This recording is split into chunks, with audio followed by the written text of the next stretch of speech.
Hello and welcome to Inside the Artist Studio. I'm Rose Fredrick and I am here with Maureen Ruddy Burkhardt.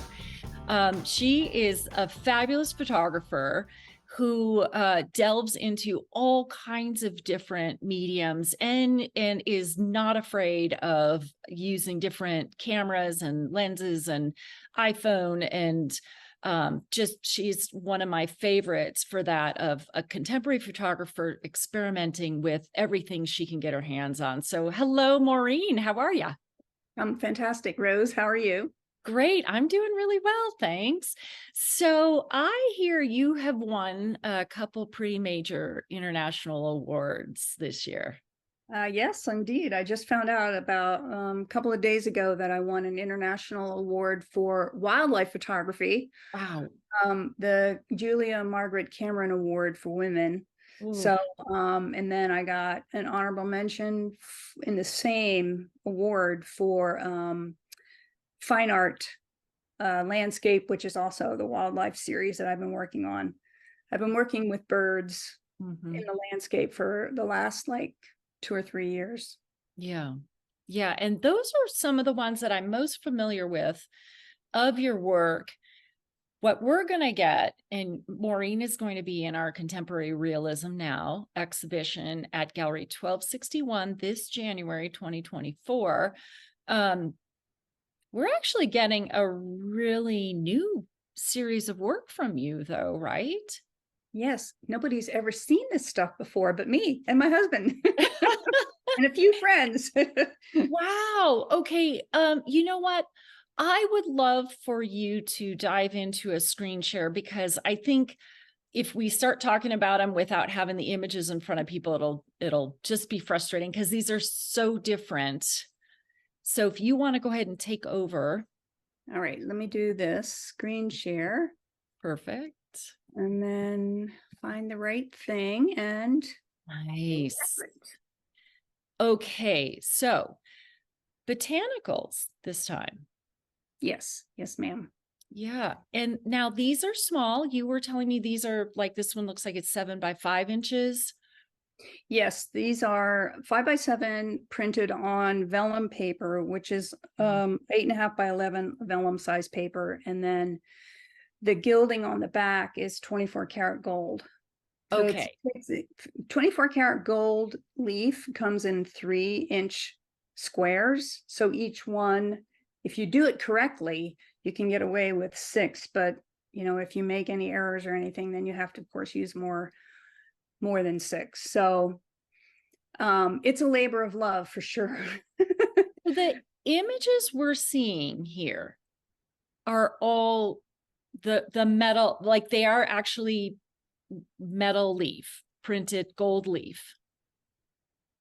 The yellow part is the gold leaf. The gold leaf is, if I were to turn it around, which I should have one here to show you, you would see that there is a 5 by 7 rectangle of gold, but it only shows through on the lightest parts of the vellum image.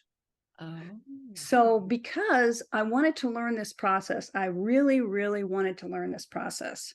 But the key is to have the correct imagery for the paper, because it only prints a very high contrast. Oh. To have gradations of tone, it's just going to fall flat with the gold. Gotcha. So, during the pandemic, I did collect a lot of I call them weeds, but really they're my babies. And I saved them because I just knew that someday I was going to need them and I was going to want to use them. Oh, wow. So when I was invited to do this show, I thought this is going to be the perfect time for me to find my beautiful children and print them on my beautiful printer and just do the gold. And so I'm doing it the last 6 months. Wow. So I'm seeing a lot of detail actually in these images. That's the other part about this. Working with vellum does not give you a lot of detail. So when I photographed them, I made sure to use a technique in photography where you take multiple images of the same piece, but you change the focal length. So it's called focus stacking. Yep. And they just came out with such an amazing amount of detail that I knew when I printed them on the vellum and then did the gilding that they would look amazing, and they did. Wow. So focal stacking. So one of my sons is a terrific photographer. He's a teenager, but he takes pictures of outer space and he will stack like 10 hours of photos. Is that what it is? And he gets such detail of galaxies and nebula and things like that. Right. I would say, well, there's different ways you can focus stack, but yes. With this one, it's just a focus point, like let's say 1 inch and then 2 inches and then 3 inches and then 4 inches and then 5 inches, where nothing changes. Yes. Right. If a door opens in the house, I have to start over. Because if something moves, it's not going to work. And so I basically don't breathe or anything. And then in Photoshop, you stack them together, and it gives you this, and with your son, I don't know, it's probably like a timed thing. Yes. So it's going to show like the progression. Well, he actually has something that keeps his camera focused on Polaris, and so it moves his camera. Ooh. Yeah. So the stars are always in focus. That's wild, huh? Yeah, it's pretty wild. It's like, oh, I should get into that. Now, there's a lot of people doing astrophotography. My thing is, I just love details in nature. I see things, that just make me so excited. And I'll bring them home and I'll say, oh my God, look at what this weed is doing. And my husband would be like, another weed. But they become more than just weeds. I like when I was working with the birds, I would say that the birds mimic all these human behaviors, and it's the same way with the plants. Yeah. And like this particular one with the milkweed, it's like giving birth to this is the last stage of its development, but there's that last seed, and it's just, falling out. Yeah. Like giving birth to its seed. It's just releasing its last seed. Yeah. And it just has this dancing quality. Beautiful. Even though it's captured in 2 dimensions, it has this very lively quality to it. Well, that's one thing I love about these weeds, even though they're like totally stationary, is that to me they do seem to have movement and flow. Yeah. Hey, show us the next one down. And what is this one called? This milkweed? Is it milkweed? Still life milkweed #1. There you go. Okay, good. Okay, and thistle? Yes, this is teasel, which is a kind of thistle. I'm really into teasels. This one to me just, it just seems like it's dancing in a way. And I had placed this in different parts of the picture, but I really liked it being off center like that, because the way the parts seem to be moving outward. Yeah. This I can't believe you're going to ask me the names of all these, but they're either teasel 1 or teasel 2. Oh, okay, good. Well, I mostly am probably asking you what the plant is. And you know what? Okay, here's an interesting artist choice. You photograph the back of this one. Most people photograph it front on. Yeah, I spend a lot of time looking at these. I bring them to my studio and I leave them there for a couple days, sometimes a couple weeks. And I look at them and I change the position, and then sometimes I'll put the camera there and I'll change it again. And then finally I'll be like, that's what I want. That one right there. And then I do that. And then you're taking that series of stacked or images you're going to stack. So yeah, you probably really want to commit to it, huh? Yeah, totally. I do, because it does take up a lot of computer space to do this kind of thing as well, and on your camera and your everything. It just is very intensive. Yeah. Yeah. Let's see the third one down. Oh, wow. So this one, there's a trail near my house, and a few years ago I found wild garlic and onions growing there. Hmm. And I was putting my boots on and sneaking down into the canal to try to get the pictures of these, or to collect the alliums. Not too many, just a few, because I don't want to take everything from nature, but then I do return it later. And when I was down there, I saw this plant, and it was all kind of wound around all these other plants. So I grabbed it and brought it home, and I had no idea what it was. So I did some research, and I found out it was a wild cucumber. Really? Yes, and I just absolutely love it. And this is another one that I had in my studio for quite a long time and played around with it. And I had a whole string of them, but finally I decided this was the composition that I wanted the most. This is such a fantastic composition, actually. It's so wild. It really, when looking at it from a distance, I'm like, did she get a spider's web? Or, it has that really interesting quality to it. But then when you see it larger on the screen, probably I'm looking at it life size on my screen. Just all the design of nature is so fantastic in this whole image. And I think the gold leaf just strikes the right balance of it too. Thanks. That means a lot. Yeah, I think this is magnificent. Wow. Thank you. So a wild cucumber. Yeah. Gosh, and it's so, I know these were all dead and dried. But you can see how those vines just reached out for each other and wrapped around and supported themselves on the stalk of that plant. Yes, and they only grow really close to the water. So if you're Oh, wanting to really look at one, you just have to commit. You've got to get down in there. So what I brought some home and let it dry totally, and changes throughout the year. And then later it has little seeds in it.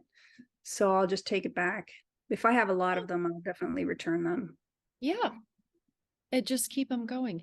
It's so funny with these weeds, especially in the West, because a lot of plants were introduced here that weren't native and have taken over, and other things are still there, but you have to know where to go for them, like this cucumber. And I am no expert on weeds and grass and things. And, but I know here in the West, there's, a lot of discussion about how to beat back some of the weeds, the invasive species that were planted here that are now really taken over and changing.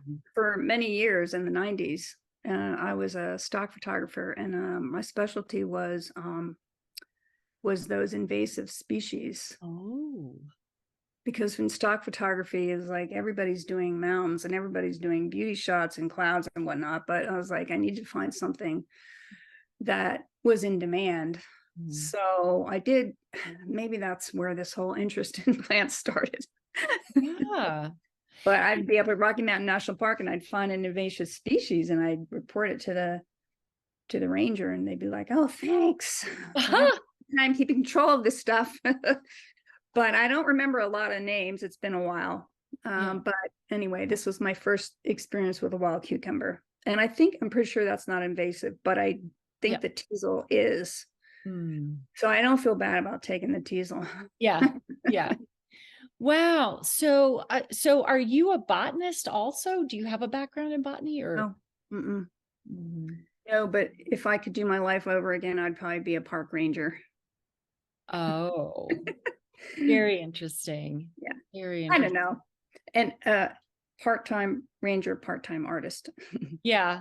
Well, you can certainly carry a camera as you're being a ranger too, I'm sure. You probably get the best up close shots of. Yes, they do. Mhm. Yeah. Okay, tell us about the fourth image down. Ooh, Yes. Here's another teasel. Yeah, I like the teasel. yeah. This one is just the babies, you know, the mom and the babies. So Wow. Oh, that's lovely. Oh my gosh.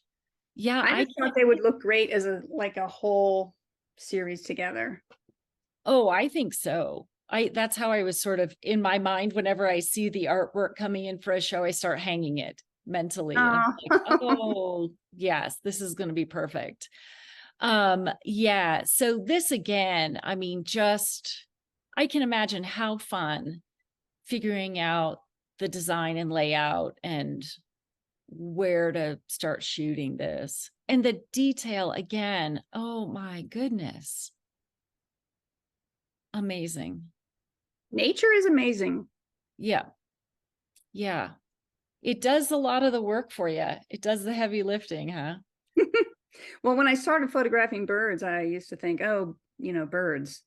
And then I started to see the details and I was like, wow, and they're so different. And then I find out the names. I did everything backwards, you know. I love it. Oh, well, that's why you're an artist. Yeah, I do it my way. Yeah. Yeah, exactly. And show us this fifth one. Okay, so this was actually the first one I did, and I thought, how am I going to get this whole thing in one 5x7 image? And then I was like, oh, I'll cut it, and then we can see the bottom part and the top part in one image together. And I thought, and Oh, then I really liked that idea. That was the first one I made. wow. I love that idea. Because you get those dried leaves to the stalks and then just like that, the fiber on the stalks is that's spectacular. I have a And whole series about the leaves, but of course, you know, I don't have time to do all that. oh, Okay, yeah, later. later, later. Wow. Oh my gosh, these are so wonderful. Do you have one? Do you want to do a stop screen share and show us the Sure. back of the Let me find the thing first, and then I'll hit the stop share. okay. These are just so wonderful. And it is a new twist on the idea of botanical art. And it has a very painterly quality to it.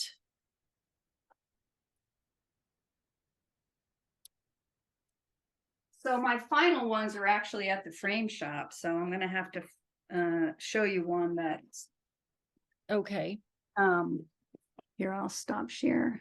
perfect. Good, good.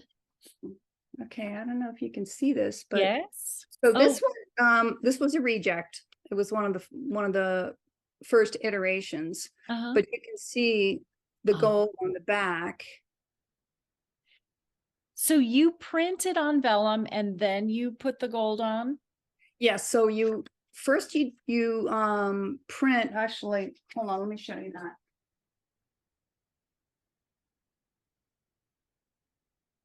So it's like the reversed out. This is a different one. But this is just plain, this is how it comes out of the printer. Mhm. It doesn't look that interesting.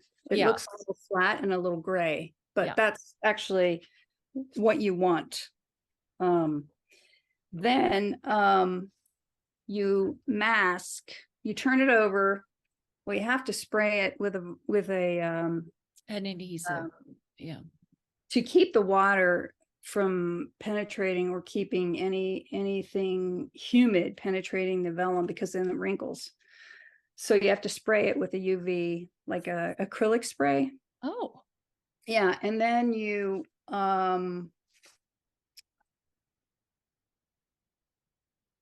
mask all around the edges, right? Mhm. Then you apply an adhesive, and then you apply the gold to the adhesive. Yeah. The problem with that is the is the adhesive, because I took a class and the adhesive was a liquid adhesive, and it was causing the vellum to wrinkle like this. I don't like that wrinkle. So when I went to talk to a framer, he said, you know, you really need to get rid of that wrinkle. I said, oh, I just knew you were going to say that. So then I came home and I started working on a new method where the adhesive is a spray adhesive. So it doesn't cause the vellum to become wrinkled. Gotcha. But the problem with that is then everything gets sticky, right? So then there's a double layer of masking that I was doing. But I have a system down now, and it works. Good. You know, I want to touch on that point of the wrinkle in that photo. And I think it's an interesting thing if you collect photography, or if you're thinking of collecting photography, a big part of it, and I think for sure with looking at historic works, the works that hold their value are pristine. But once you start getting any damage to the photograph, it drops in value. And I think it's an interesting point, because with painting, you know, if you're a contemporary artist and the painting gets ruined, you know, you can replace it with something else. But with deceased artists, you know, there's a whole conservation process to repair. But with photography, it's not quite the same. I don't think they're the same or as many remedies. So I just wanted to kind of touch on that and have you maybe talk a little bit about that. But I think the actual print, the physical print beyond the image that you're buying, is also a part of the art in that thought process. Well, I think about archival from beginning to end. There's not a moment when I'm not thinking about archival because of photography. That's we have to think about that. So this paper, this vellum paper is actually special. You can't just use any old vellum paper. It has to be an archival inkjet vellum, you know? Yeah. And then the inks that you use, they have to be pigment inks, just like painters use pigment inks. And then my UV spray is archival as well. But the gold is, you know, in and of itself is it's archival. But then I spray everything afterwards to make sure that it's going to stay the way it is. And then, you know, the framing process, of course, everything has to be archival. Right. Yeah, that is good to know. So there's that whole, you know, this isn't an afterthought. It's all the way through the process. Yes, ma'am. Yeah. So what are you up to now? What are you out looking at now that the weather's changed and the leaves are dropping like crazy? I'm so sad that all the animals are going into hibernation. Yeah, this is a time for me to really get into my hard drive, you know, and look at the thousands and thousands and just try to organize things and delete things. And I don't know. I mean, I travel too. I do travel photography, and I do street photography. Oh, yeah. Our Denver streets are pretty interesting these days, aren't they? Oh yeah. I usually don't do it in Denver, but yeah, I like to travel and do street photography. Yeah. I bet it's more fun getting away from home. But well, Maureen, this has been delightful, and I really appreciate you taking the time to chat with me about these new works. So Maureen's work will be in Contemporary Realism now. It's the show at Gallery 1261 in January. Although, as we were talking before we started up, your work obviously fits in Naturalism as well. And so many artists in both shows could have gone either way. But anyway, happy to have you in Contemporary Realism. Thank you. I feel very privileged, and I really appreciate your support and all your kudos. Yeah, well, it's fun to work with you as well too, Maureen. I really appreciate it, and looking forward to seeing these and seeing you. Hopefully you will be there for the opening in January and January festivities. 6th. Yep, there you go. See you there. All right. Thank you. Hey, have a very happy holiday season, and I will look forward to seeing you in the new year, if not before. Sounds good. Thank you. Take care. Bye. Bye.